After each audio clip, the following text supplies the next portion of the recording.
Divine Thoughts, a journey to the innermost recesses of our soul. മിശിഹായിൽ ഏറ്റവും സ്നേഹം നിറഞ്ഞ സഹോദരീ സഹോദരന്മാരെ, കൈത്താക്കാലത്തിലെ നാലാമത്തെ ഞായറാഴ്ചത്തെ തിരുവചനങ്ങളെല്ലാം ചേർന്ന് നമ്മോട് പറയുന്ന പ്രധാന സന്ദേശം ഇതാണ്: ദൈവരാജ്യം മനുഷ്യജീവിതത്തിലെ ഏറ്റവും വലിയ സമ്പത്താണ്. അതിനെ കണ്ടെത്തിയവൻ തൻ്റെ ജീവിതത്തിൻ്റെ ദിശ തന്നെ മാറ്റുന്നു. ദൈവരാജ്യം ഒരു ആശയമോ ഭാവിയിലെ സ്വർഗമോ മാത്രമല്ല, അത് ഇപ്പോൾ നമ്മുടെ ഹൃദയത്തിൽ ആരംഭിക്കുന്ന ദൈവത്തിൻ്റെ ആധിപത്യമാണ്. ഇന്നത്തെ സുവിശേഷത്തിൽ യേശു 5 ചെറിയ ഉപമകളിലൂടെ ദൈവരാജ്യത്തിൻ്റെ മഹത്വം വ്യക്തമാക്കുന്നു. ഒളിഞ്ഞിരിക്കുന്ന നിധി, വിലയേറിയ മുത്ത്, വല, പഴയതും പുതിയതുമായ നിധികൾ എന്നിവയുടെ ഉപമകൾ ഓരോ ക്രൈസ്തവൻ്റെയും ജീവിതത്തെ പ്രകാശിപ്പിക്കുന്നതാണ്. ഒരു മനുഷ്യൻ വയലിൽ ഒളിഞ്ഞിരിക്കുന്ന നിധി കണ്ടെത്തി. സന്തോഷത്തോടെ അവൻ തൻ്റെ സകല സ്വത്തുക്കളും വിറ്റ് ആ വയൽ വാങ്ങി. ഈ ഉപമയിൽ ഏറ്റവും പ്രധാനപ്പെട്ട വാക്ക് സന്തോഷത്തോടെ എന്നതാണ്. നിർബന്ധം കൊണ്ടല്ല, സ്നേഹം കൊണ്ടാണ് അവൻ എല്ലാം ഉപേക്ഷിച്ചത്. യേശുവിനെ കണ്ടെത്തിയവർക്ക് ലോകത്തിലെ മറ്റെല്ലാ നേട്ടങ്ങളും രണ്ടാമതാകുന്നു. അപ്പോസ്തലന്മാർ മീൻപിടുത്തം ഉപേക്ഷിച്ചു. മത്തായി നികുതിപീഠം ഉപേക്ഷിച്ചു. സക്കേവൂസ് അനീതിയായി സമ്പാദിച്ചതെല്ലാം തിരികെ നൽകി.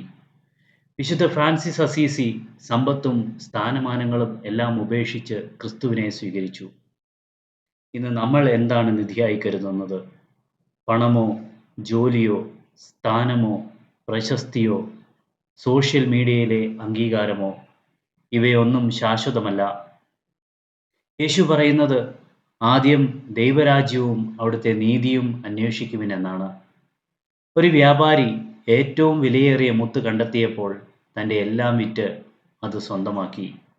ഇവിടെ അന്വേഷിച്ചത് വ്യാപാരിയാണ്. ആദ്യത്തെ ഉപമയിൽ നിധി യാദൃശ്ചികമായി കണ്ടെത്തി. രണ്ടാമത്തെ ഉപമയിൽ വർഷങ്ങളായുള്ള അന്വേഷണത്തിൻ്റെ ഫലമായാണ്. ചിലർ ബാല്യകാലത്തിൽ തന്നെ ക്രിസ്തുവിനെ കണ്ടെത്തുന്നു. മറ്റു ചിലർ ജീവിതത്തിലെ വലിയ പ്രതിസന്ധികളിലൂടെ ദൈവത്തിങ്കിലേക്ക് മടങ്ങി വരുന്നു. ചിലർ ദുഃഖങ്ങളിലൂടെ ദൈവത്തിൻ്റെ സ്നേഹം തിരിച്ചറിയുന്നു. എന്നാൽ എല്ലാവർക്കും ഒരേ തീരുമാനം വേണം: ക്രിസ്തുവാണ് എൻ്റെ ഏറ്റവും വലിയ സമ്പത്ത്. വിശുദ്ധ പൗലോസ്ലീഹ പറയുന്നു, ക്രിസ്തുവിനെ അറിയുന്നതിൻ്റെ മഹത്വത്തിനു വേണ്ടി ഞാൻ മറ്റെല്ലാം നഷ്ടമായി കണക്കാക്കുന്നു. കടലിൽ വീശിയ വല എല്ലാത്തരം മത്സ്യങ്ങളെയും പിടിച്ചു. പിന്നീട് നല്ലവയെ വേർതിരിച്ചു. ഇത് അന്തിമ വിധിയെ സൂചിപ്പിക്കുന്നു.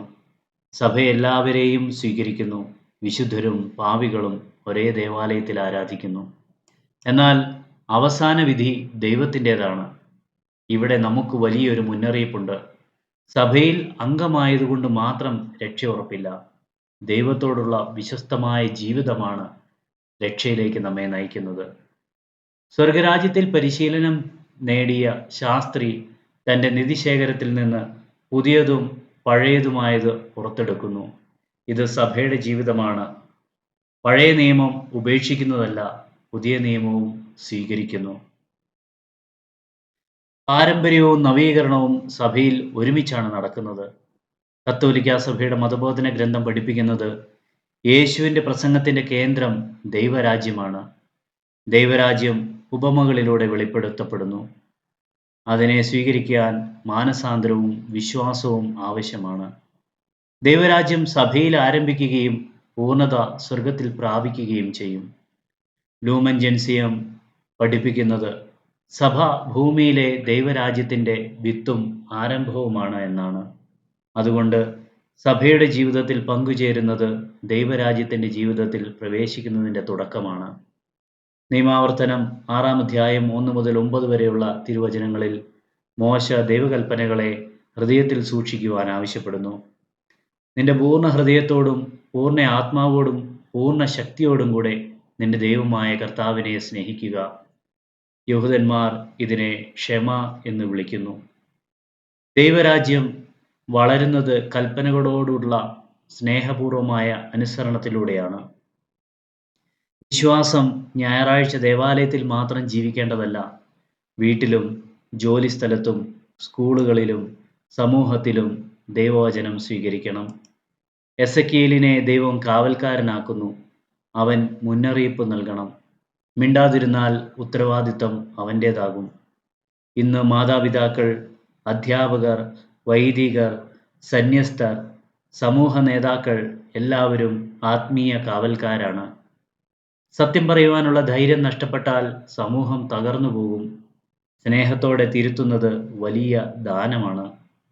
വിശുദ്ധ പൗലോസ് പറയുന്നു, പാരമ്പര്യങ്ങളിൽ ഉറച്ചു നിൽക്കുവിൻ. ഇന്നത്തെ ലോകം മൂല്യങ്ങളെ മാറ്റിക്കൊണ്ടിരിക്കുന്നു. എന്നാൽ ക്രൈസ്തവൻ സത്യത്തിൽ ഉറച്ചു നിൽക്കണം. സഹനമില്ലാതെ വിശുദ്ധിയുണ്ടാകില്ല. കുരിശില്ലാതെ ഉയർപ്പില്ല. ദൈവരാജ്യത്തിലേക്കുള്ള വഴി എളുപ്പമല്ല, എന്നാൽ ദൈവം ശക്തി നൽകുന്നു. ജോലിയും പണവും വിദ്യാഭ്യാസവും ആവശ്യമാണ്, എന്നാൽ അവ ദൈവത്തെ മാറ്റി സ്ഥാപിക്കുന്നതാകരുത്. ഓരോ ദിവസവും പ്രാർത്ഥനയ്ക്ക് സമയം മാറ്റിവെക്കുക. ബൈബിൾ അലമാരയിൽ വയ്ക്കുവാനുള്ള ഒരു പുസ്തകമല്ല, വായിക്കുവാനും ജീവിക്കുവാനുമുള്ളതാണ്. കുടുംബ പ്രാർത്ഥന പുനരുജ്ജീവിപ്പിക്കുക. തെറ്റ് കണ്ടിട്ടും മിണ്ടാതിരിക്കരുത്. സ്നേഹത്തോടെയും വിനയത്തോടെയും സത്യം പറയുക. ബാങ്ക് അക്കൗണ്ട് വർദ്ധിപ്പിക്കാൻ നാം പരിശ്രമിക്കുന്നു. സ്വർഗത്തിലെ നിക്ഷേപം വർദ്ധിപ്പിക്കുവാൻ നാം എത്രമാത്രം സമയം ചെലവഴിക്കുന്നു? പരിശുദ്ധ കുർബാന, കുമ്പസാരം, കാരുണ്യപ്രവൃത്തികൾ, ദരിദ്ര സേവനം ഇവയാണ് സ്വർഗത്തിലെ നിക്ഷേപങ്ങൾ. ഓരോ ദിവസവും നാം 2 വഴികളുടെ മുൻപിലാണ് നിൽക്കുന്നത്.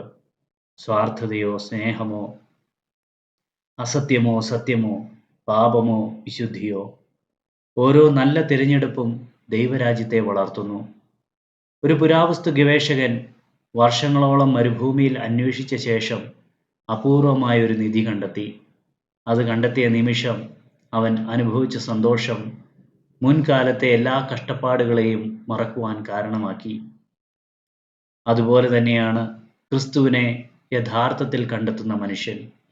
ലോകത്തിൻ്റെ ചെറു സന്തോഷങ്ങൾ അവനെ നിയന്ത്രിക്കുകയില്ല. കാരണം അവൻ കണ്ടെത്തിയത് എല്ലാറ്റിനും മുകളിലുള്ള നിധിയാണ്. പ്രിയ സഹോദരങ്ങളെ, ഇന്നത്തെ തിരുവചനങ്ങൾ നമ്മെ 3 കാര്യങ്ങളോ പഠിപ്പിക്കുന്നു. ഒന്നാമത്, ദൈവരാജ്യം നമ്മുടെ ജീവിതത്തിലെ ഏറ്റവും വലിയ നിധിയാണ്. രണ്ടാമത്, ദൈവരാജ്യത്തെ കണ്ടെത്താൻ ചില ത്യാഗങ്ങൾ അനിവാര്യമാണ്. മൂന്നാമത്, ദൈവരാജ്യത്തിൻ്റെ സാക്ഷികളായി ജീവിക്കുവാൻ ദൈവം നമ്മെ വിളിക്കുന്നു. നമ്മുടെ ജീവിതം അവസാനിക്കുമ്പോൾ നാം സമ്പാദിച്ച സമ്പത്തോ പ്രശസ്തിയോ അല്ല ദൈവം നോക്കുക, നാം എത്രമാത്രം അവിടുത്തെ രാജ്യം ജീവിച്ചു എന്നതാണ്. ഇന്ന് നമുക്കെല്ലാവർക്കും നമ്മുടെ ഹൃദയത്തോട് ഒരു ചോദ്യം ചോദിക്കാം. എൻ്റെ ഏറ്റവും വലിയ നിധി ആരാണ്? ക്രിസ്തുവോ അതോ ലോകമോ? ക്രിസ്തു ആണെങ്കിൽ നമ്മുടെ ജീവിതം അവിടുത്തെ രാജ്യത്തിൻ്റെ അടയാളമായി മാറും. സ്നേഹനിധിയായ സ്വർഗീയ പിതാവേ, എല്ലാറ്റിനും മുകളിലായി അങ്ങയുടെ രാജ്യത്തെ അന്വേഷിക്കുവാൻ ഞങ്ങളെ പഠിപ്പിക്കണമേ. ലോകത്തിൻ്റെ താൽക്കാലിക ആകർഷണങ്ങളിൽ നിന്ന് ഞങ്ങളുടെ ഹൃദയങ്ങളെ മോചിപ്പിക്കണമേ. അങ്ങയുടെ വചനം ഞങ്ങളുടെ കുടുംബങ്ങളിൽ ജീവിക്കുവാനും സത്യത്തിനു വേണ്ടി ധൈര്യത്തോടെ നിലകൊള്ളുവാനും സഭയുടെ വിശ്വാസത്തിൽ ഉറച്ചു നിൽക്കുവാനും കൃപ നൽകണമേ. പരിശുദ്ധ കുർബാനയിലും ദൈവവചനത്തിലും ഞങ്ങളുടെ ആത്മാവിനെ പോഷിപ്പിക്കണമേ. ഞങ്ങളുടെ ജീവിതം അങ്ങയുടെ രാജ്യത്തിൻ്റെ പ്രകാശമാകട്ടെ. ഒടുവിൽ സ്വർഗരാജ്യത്തിലെ നിത്യാനന്ദത്തിൽ ഞങ്ങളെ പങ്കാളികളാക്കണമേ. ആമേൻ.